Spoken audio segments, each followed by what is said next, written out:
Good morning and happy Thursday. This is Pastor Lance of Breakthrough Ministry. Just wanted to bring you guys a word on this Thursday morning titled Alone or with God.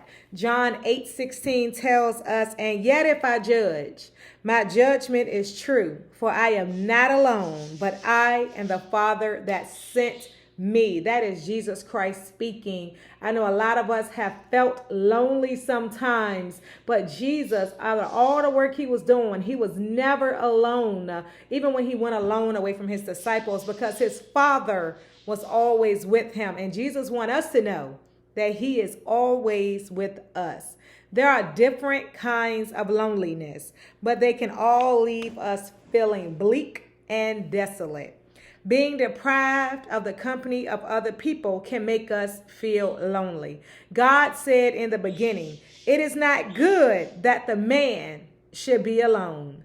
That is Genesis 2:18. The keen sorrow and deep distress of losing a loved one can bring overwhelming loneliness. So for one, not being in the company of people can make us feel lonely. And I'm not even just going to say in the company of people, I mean in good people. Because we can be in the company of some bad people, some people that's not helping us further our life, some people that's holding us back, some people that don't want to see us getting nowhere in life. And we still feel lonely because we feel like, hey, nobody understands where I'm at. Nobody understands where I'm trying to be. Nobody understands that I feel trapped at this moment right now. So initially you can be around other people, but you still feel lonely. And then some of us have lost loved ones. We may have lost a spouse. We may have lost a child. We may have lost a best friend. We have lost someone that was close to us that we can tell all our secrets to, that we could lean on their shoulders, that we could cry to. And that right there is enough to make someone feel lonely, as if they're all alone. Sometimes we feel lonely even in a crowd. The man whom Jesus healed must have been the loneliness of men. He had been sick for 38 years with nobody to help him. His being in a crowd of other sick people had not helped him much. Have anybody ever been sick with something? And because you're sick and other people is sick, you still feel like you're alone. You still feel like nobody's paying attention to you. You feel like you're being left out. Nobody's taking your illness seriously. And I'm not just talking about guys being physically sick. I'm even talking about being spiritually sick. Some of us have been spiritually sick, have been held back, not being able to move ahead, not knowing what's wrong. Why? Because the devil got a hold of us. Because something done happened and our spiritual man isn't doing good right now. Our spiritual man is sick, but nobody else can understand that we're sick even when we're around other sick people.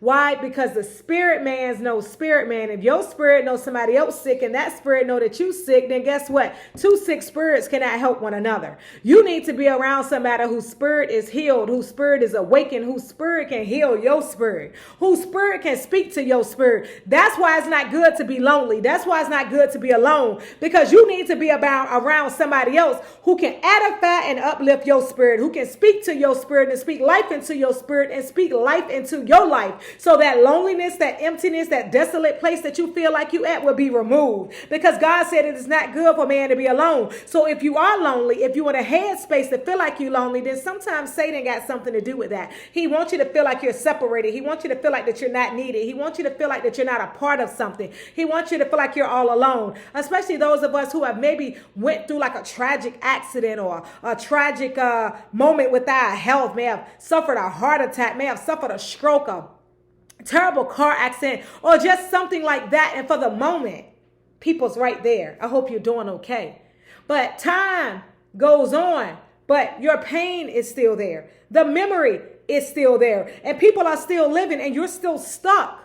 You're stuck in that accident years ago. You're stuck in that physical moment of what happened to you years ago. And you want somebody to understand that I look okay. I look like I'm doing fine, but mentally and physically, I am not completely healed. Spiritually, I am not completely healed. And people do not understand that. They don't understand that, because one thing about man, we only can look past and see what our physical eyes can see unless we're walking close with God and our spiritual eyes are open. And so many of us are not there.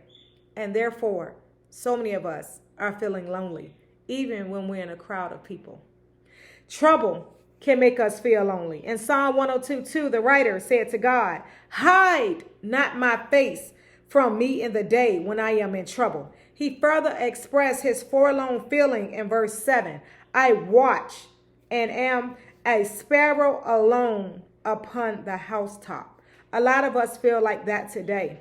We are in some trouble. And because we in the trouble, our friends not in the trouble, our family members not in the trouble, our co-workers are not in the same trouble, we feel like we alone fighting the trouble by ourselves. You ever had to go to court? And you had to go to court and you just felt like you're the loneliest person. Like you didn't even want to tell nobody you got to go to court, or the people you told you had to go to court. It wasn't important to them. It didn't affect them. So here you are, you in this trouble where you need an army with you to help hold you up because you're about to lose it, to help hold you up. But yet there is no one around. Yet you feel lonely. Yet you feel like I'm in this trouble and I have no one there that can help me. And you know what? A lot of us don't even need to help. A lot of us just want to be understood. That touched me deep. That one right there touched me deep. A lot of us don't even need somebody else's hand. We don't even need somebody else's money. Sometimes what we need is just somebody else's time. The time to listen. The time to hear us out. The time to just understand what we're going through. Because what we're going through, just because you haven't experienced, just because you're not dealing with it, don't mean you can't be a good listening ear for somebody who is. Doesn't mean you can't try to be understanding for somebody that is. And a lot of times I see this in parents. Parents that don't understand their children, don't understand what their children are going through. We try to compare our upbringing to theirs. We didn't have social media when we was upbringing. We didn't have all that internet. We didn't have millions of people in the world to compare ourselves to. All we had was our neighbors and our classmates in our school.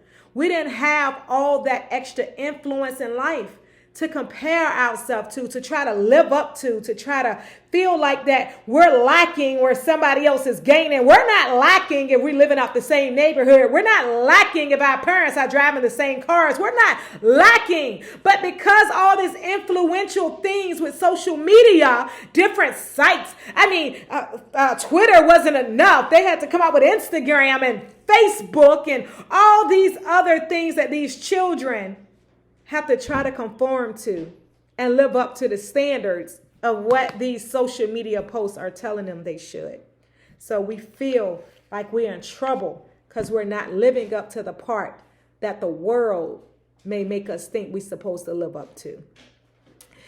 Being misunderstood can make us feel alone and rejected. Isaiah 53 tells about a painful rejection and resulting loneliness of Jesus.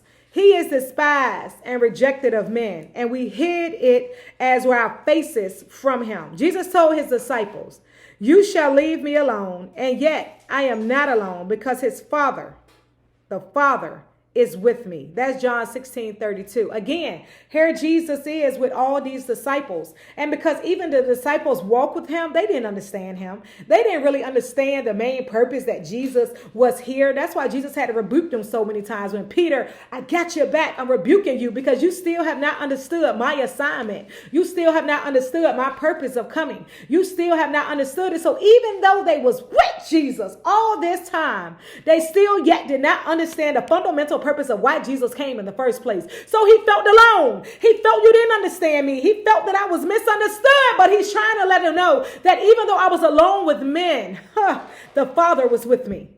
The Father is with you too. Man may not understand you. Man may not can get you out the trouble that you in. Man may cannot bring back that loved one. Man may cannot get you out that desolate place. But the Father say, I am with you. The Father say, I will never leave you nor forsake you. The Father says that he's there.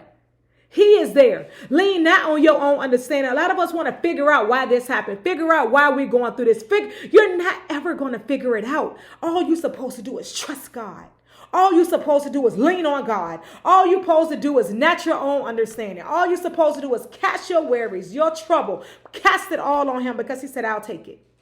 And although Jesus was misunderstood by men and suffered loneliness, He always had the Father's approval and presence. So he had the peace and solitude with God, which gave him support and strength. That's where you got to get your support and strength from. I'm sorry, but man can't give it to you. Mama can't give it to you. Your spouse can't give it to you. You cannot get it in relationships that you form on earth. You got to form your relationship with your Father, and he is your strength. He renews my strength every day. I get weak throughout the day. I suffer and go through things that I don't publicly display, but I do not allow my yesterday to make up for my today, and my today to let me worry about my tomorrow. Because God re-strengthens me every day. God renews my strength every day. God give me a new set of hands every day, a new set of legs every day, a new set of hunger every day, a new set of thirst every day, a new set of eyes every day, a new mind every day. I'm not thinking the way that I thought yesterday. I'm not looking at life the way that I thought a year ago. I am looking at something different every day because God renews me every day. That's why the Lord say, weeping may endure for a night, but joy comes in the morning, because God give us something different in the morning. God give us something new in the morning. God renews us mentally, physically, emotionally, and spiritually every single morning. But a lot of us are not looking upon the hills whence I know come my help. A lot of us are looking here thinking our help is here. We posting on social media thinking these people can help us, when all they're doing is sitting back with their own troubles and worries. And we're wondering why we feeling alone. Can't nobody help you when they can't help themselves. Can't nobody understand you when they misunderstood themselves. That's why you got to lean on God. That's why you got to have the hand of God in your life. That's why Jesus always had the Father. It says even Jesus went through a lonely death, but everlasting life. Guys, I don't know what it is that you're going through. I don't know what it is that you may be suffering. But I'm telling you that being alone by yourself creates loneliness. Being alone with God creates fellowship. The choice is always yours. So I say choose God over man, because with God, he will bring men to you. With God, he will bring men to you. Jesus may have been alone, but Jesus had followers. Not saying that you need followers, but we all need somebody that got our back. So thank you guys for tuning in on this Thursday. I pray that you be blessed in a mighty way. I pray that this message touched you in a mighty way, because I am never alone when I have the Father, Jesus Christ, my Savior. Be blessed, saints.